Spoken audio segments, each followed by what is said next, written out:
mi raza de San Juan Chamula, saludos.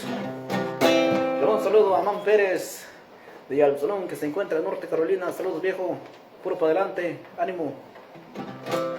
Un saludo también a los que se encuentran en Virginia, en Atlanta, en Florida. Saludos, mis amigos. Les va a una rola que se llama El Inmigrante. A ver cómo nos sale.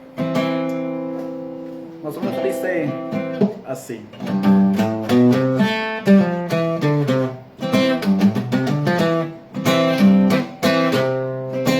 Se me pasa el tiempo y vivo de recuerdo, esperando el día poder regresar a aquella casita en donde nos criamos. Era muy feliz con todos mis hermanos y con mis papás.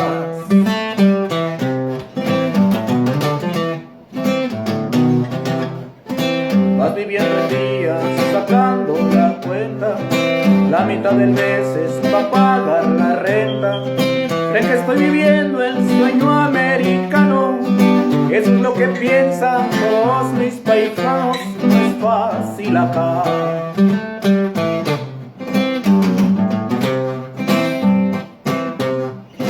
Sacando una vuelta a la migración, va a llegar a tiempo allá con el patrón.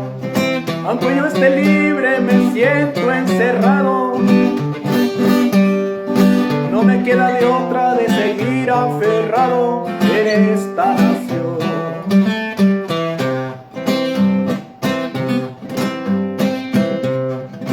Mucha gente buena me sigue esperando, aunque me regrese no tengo pa' cuando.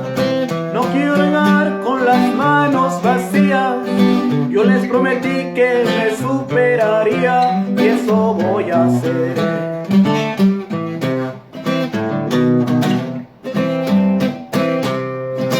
No voy a olvidar esas buenas costumbres, sobre que esta casa se ve lo que sufre. Me gusta vestirme de bota y sombrero, siendo de ese modo me siento en mi pueblo y no he de cambiar.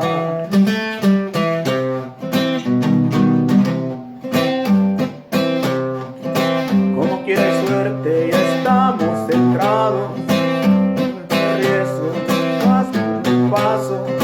Échale mi gente, somos mexicanos, que es lo que se puede, hay que dar.